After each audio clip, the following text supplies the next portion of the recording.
And I had a mentor tell me this is that what we tend to think is that we get clarity, but actually what we do is we create clarity. And this assignment really allows you to create clarity in your life through consistent practice. So I wanted to make this incredibly practical. I wanted to make this incredibly just step by step. What you can do, an assignment that you can do, that if you follow through this assignment, by the end of this assignment, you will have a very clear vision that is from God, backed by His word, and allows you to be bold in your action and know your approach. So let's go ahead and get into it.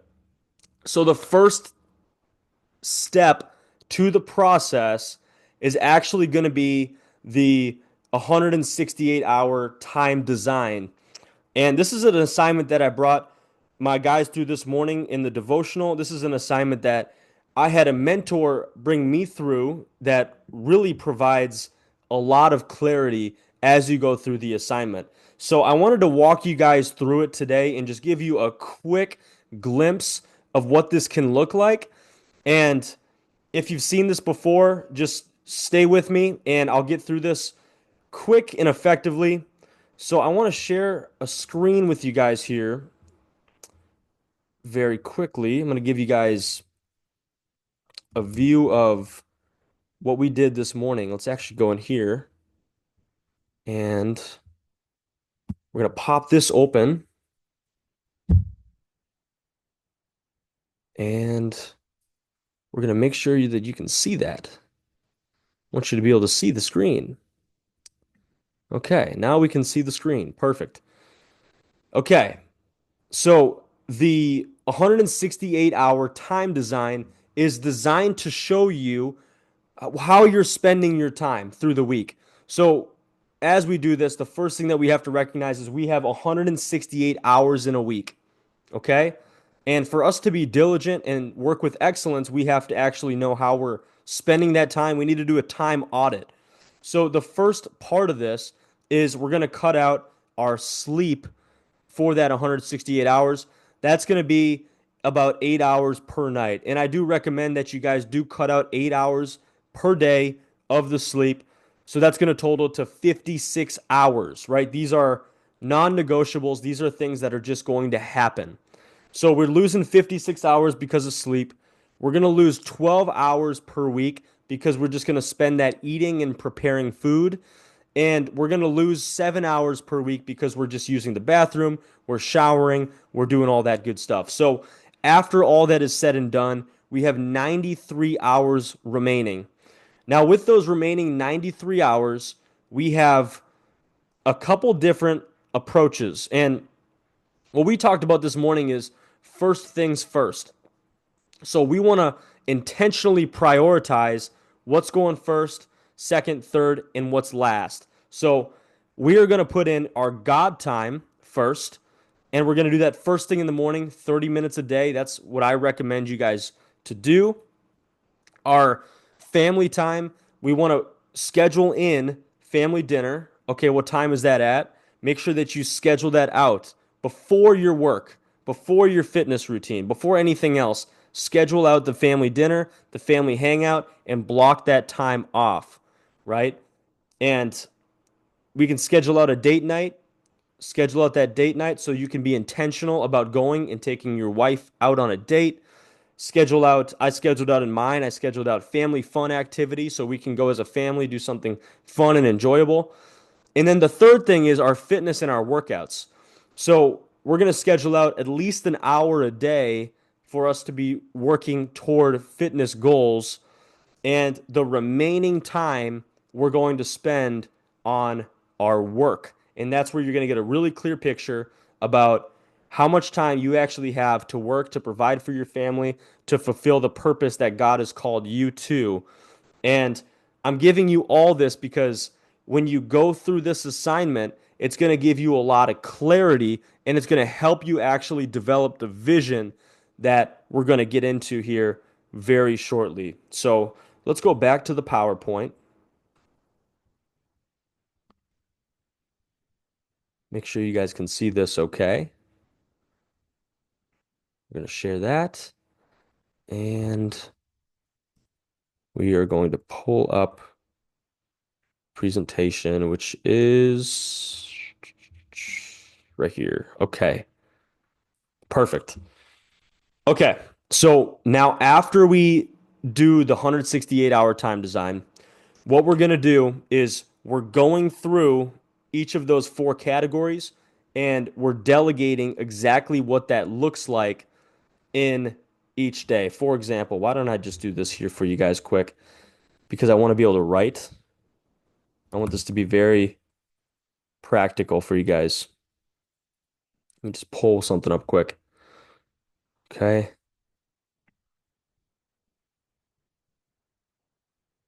Okay. So as we're going through the process, right, we have our God time.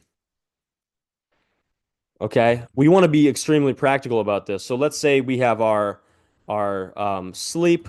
I'm just going to give you guys my example is 8 a.m., 8 p.m. to 4 a.m. So that's my 8 hours that I schedule up for sleep. My God time, I'm going to do first thing in the morning. So I'm going 4 a.m. to 4:30 a.m. Okay? Number one, God time. Number two, family time. Okay? I'm getting very practical. I'm delegating specific time slots. So I wanted a date. I wanted a family dinner. I wanted a date night. And I wanted a family adventure. Okay. So family dinner, I'm going to delegate 6 to 8 p.m. Right? We're putting first things first. Date night, I'm going to say Saturday. This doesn't need to be incredibly um, precise. I'm going to say Saturday afternoon. Family adventure, we're going to say Saturday afternoon as well. I do want to know how many hours I'm spending on these, is the only thing. So I'm going to say 3 hours on date night and 3 hours on family adventure. Okay, so we got family time, we got God time. Now, next, what I'm going to do is I'm going to go fitness time. Okay. And what we're going to do right here is we're going to say 1 hour per day. Now, most people are going to have very consistent schedules. A lot of you guys are working 9 to 5s. A lot of you guys have extremely consistent work schedules. I'm in a pretty unique situation in personal training where I'll get clients early in the morning, but most of you guys, I would recommend you throw this right after the God time, right? So now we can go 4:30 a.m. to 5:30 a.m. That's a cool way to do it, right? You lock that time in so that that's something that you can do every day. Now with the remaining, okay? I'm going to make this up. I'm going to say we have 44 hours remaining for work. Now we can go ahead and delegate that, right? So we know what that looks like. Okay, now it looks like we can work from about 5:30 a.m. until 6 p.m. Now, obviously, with that, you're going to have bathroom breaks, you're going to have food, you're going to have things like that. But now you have a clear work block. So I'm just getting you guys the point that right here is just the delegation process. So now we have all these specific time slots actually delegated and blocked out for the week. Okay, let's get you guys back to number two. So step number two of developing the God vision, right, for your life to really help you get clarity is we're going to look at the big four, right? We're going to look at the big four. And what we want to do is we want to develop excellence in the big four categories of our life. And that is all of the remaining time that we have. So we have the big four. We have God time, we have family time, we have fitness time, and we have our work time, or I call it our freedom time, because it's also our time to number one, deploy our gifts, and number two, to create financial freedom. And I like to categorize all that together. So what I want you to think about in this time is what would excellence look like in this area of my life, right? What would it look like for me to be walking in excellence in this area. And ultimately, what excellence is it's something that we're training in. So, really, what we're doing is every day is looking better than the previous day. And the way that we're going to develop and become more excellent in these categories is by consistently applying ourselves on a daily basis and on a weekly basis to the things that we've just committed to. So basically, these are the big four areas where we're going to actually write our vision out. So when we create the vision, okay, so now I'm going to make it real practical for you guys here, right? We have four categories. We have the faith, we have family, we have fitness, and we have freedom. Okay.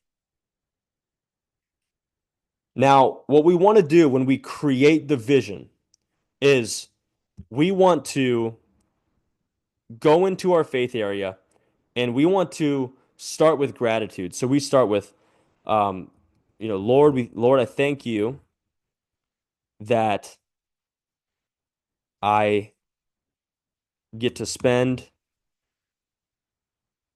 I get to spend the first part of every day in your presence. Okay. I don't know if that's correct how you spell presence. That might be wrong. What we're doing there is we're declaring something ahead of time. So we're saying, Lord, I thank you that I get to start the first part of every day in your presence. Because my aim with my time is 4 to 4:30. I'm spending time with God. And then what I'm going to want to do from there is I start with gratitude and then I speak the action that I'm trying to accomplish and then I find a verse that matches it. So this is one example, and another example is actually right here. I have it already written down. Thank you, Lord, that I start every day with 30 minutes in your presence, giving you the first fruits of my day, right? And I find a verse that's going to that's going to help me stand on continuing to do this action, right? And this says that we bring the first fruits of our wealth and all of our crops to the Lord, and that I think it says He will bless all the work that we do if we bring Him those first fruits. So you want to find a verse for every single one of those things. Now, I want to bring you guys back to this here too, really quick. I'm trying to make this incredibly practical for you guys. So you don't just do it right now, but you actually do it after the call and you take some time, sit down, write this stuff out. Okay. Now, for example, in our family area, right, we have three different things that we want to accomplish. So, what I'm going to do is I'm going to write a statement like this one, for each different area, right? So, for my family dinner, this is a chance for me to disciple and fellowship with my family. So I'm going to first of all write that out. Lord, I thank you that every night I get to fellowship and disciple my family with our family dinner. And you're going to write that out and you're going to find a Bible verse that backs up what you're trying to accomplish. Date night, same thing. My goal with a date night is I want to cultivate intimacy and unity with Leah. And the goal is clear. And I'm going to say, Lord, I thank you that once a week I get to,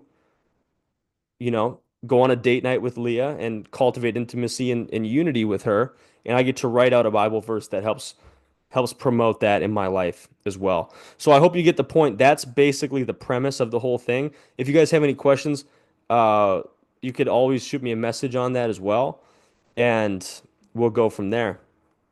So ultimately, that's how we're crafting this vision is we're looking at the actual time that we have in a day. We're looking at the big four categories that are left.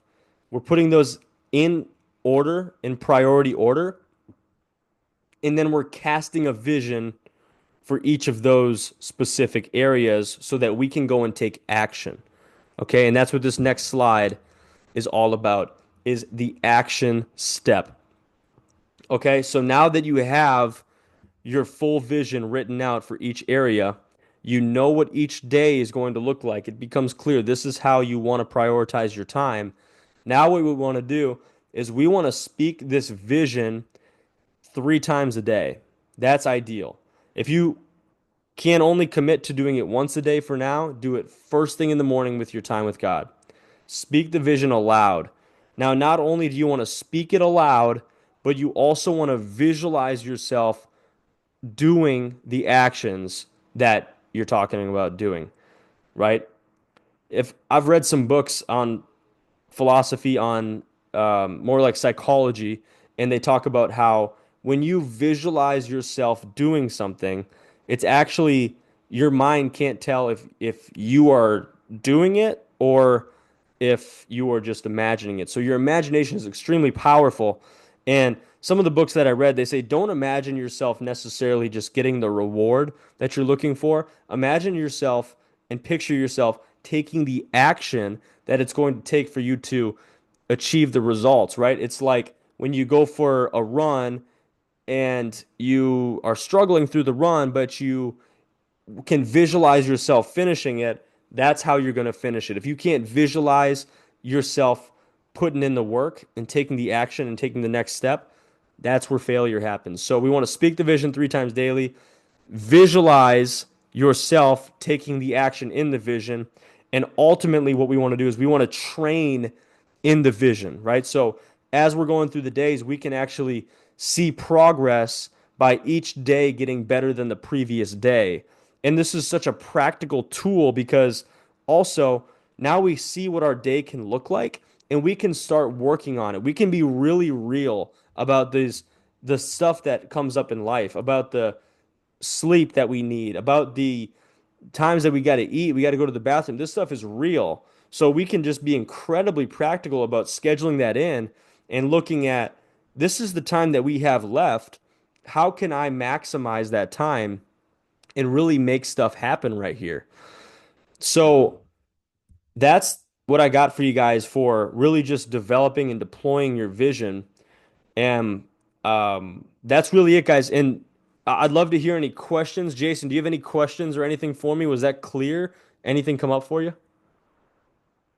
No, I think that was clear. I think it's a little more detailed information than from this morning, but I'm Mm. excited to go through the process and kind of see how things break up. I was trying to decide whether I should kind of look back last week, which is not clearly defined, and I'm just kind of doing whatever and compare it to what, if I structure it, what it would look like. If there's Mm. that's good practice, kind of see where I was and kind of where I'm trying to go, or just kind of Yeah. start fresh and be like, this is what I'm going to do. I mean, I love both ideas. Definitely when you're creating the vision and when you're going through this process, I want you to look at what would be ideal. This is you casting a vision for the future. So it would be cool to have something, here's where I was before, and here's what I'm trying to do now. Maybe so you just don't slip back into kind of where you were at before. But the biggest thing is you're looking at what would be ideal for all of these things. Does that make sense? Yeah. So what I'm kind of working towards, right? That's the end goal would be this would if it could be perfectly aligned with what I would want to do, it should look this way and kind of work something I'm kind of working towards, I guess, which Yes. is reflect what I'm doing today. Yeah. Yes.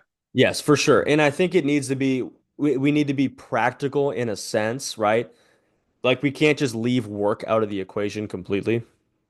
Obviously God calls us to work. He calls us to cultivate and to do work, and he calls us to provide for our families. So that needs to be part of it. But what tends to happen is we tend to overcompensate on that side of things where work just takes over kind of naturally because we're not being extremely intentional about the more important things, which are time with God, which are time where we spend cultivating our family and where we spend taking care of the body that God's given us. and then work comes in last. And I think what that's going to do too, Jason, we talked this morning about priorities, is when we get our life in the right priorities and we start to actually put things in the right order, you know what I think is going to happen too is our work is going to become a lot more effective because I think we're going to spend a lot less time just without being laser focused on our work. If we know we only have 45 hours a week to work and we're used to having 60 hours because we're used to showing up late to the family dinner or not showing up to family dinner or skipping date night or not doing taking care of ourselves in our fitness and letting ourselves fall away or letting our time with God just slip and fall away. We're so used to that stuff that we tend to just think that we have this unlimited amount of time to work and we can almost use that as an excuse like, man, I gotta work. Well, it's like, no, how about you spend less time doing that, more focus while you're doing it? And I think that that's going to lead to us being a lot more productive in our work, promotion happening a lot faster because we're getting a lot more done. And another thing that might happen, I wanted to bring this up too, because some of you guys, maybe you look at your work section and it's like, man, I got 45 hours a week to work. I only use, so there's going to be two categories, right? So the one I just mentioned is one category. And another category, you guys, is going to go, I have 40 hours a week to work. I only spend 15 hours a week working. Or you're in a situation where you don't need to work financially at the moment. That's why I call this category freedom, is because it's going to bring you to a larger purpose, right? So now, if you're falling into category number two, now you're looking at how can I help in ministry? How can I help with creating generational wealth for my kids? How can I help with, you know, developing investments that make a lot of sense, passive income, rental properties, stuff that can be generationally passed down? That's the kind of stuff that you want to be focusing on as well if you're falling into category two. So that last section work, don't think about that as you're just trying to necessarily just work for money. A lot of you guys, that might be where you're at, is you have 45 hours you got to work and make the money during the 45 hours. But some of you guys right now, you're just goofing around and you're scrolling on your phones and you're wasting a lot of time. And God is not okay with you wasting time. He wants you to actually steward your time so that you can get a return on investment. And that's what he's calling you guys into, is to actually being a lot more intentional, getting a wake up call and going, I need to spend my time more wisely. I have 45 hours a week to be doing something for the kingdom and I'm not doing any of it. So this is going to be kind of two categories for people, some that are working too much and then some that are probably not working enough or at all on the things that matter. So I hope that helped everybody and hit everybody. And Jason, do you have any other questions at all or anything that even comes up that might provide more clarity for somebody? Um, no, I don't think so. I think as I go through it, maybe I might have some questions that I might hit you up on, but I think Yeah. it's pretty clear to kind of run through it Yes. and set those priorities. List out the statements, find the scripture that kind of backs it up. No, I think it's pretty clear. I think you laid it out pretty well. Okay, perfect. Yeah, and just super simple. I mean, it really is. It really is super simple. And the biggest thing is that we are consistently applying it and we're consistently striving for it and we're consistently becoming more excellent in the things that matter, right? And yeah, that's really it. So I'm gonna let you guys go. We'll call that a day. I hope this video was super helpful. Get that God-given vision written down and let me know if you have any questions as you're going through the process. And once you finish the process, I'd also love to see what you come up with if you're feeling comfortable with sharing that with me. All right, guys, have a fantastic day. Thanks for being on here, Jason, and we'll see you guys later. Thanks, Eric. See ya.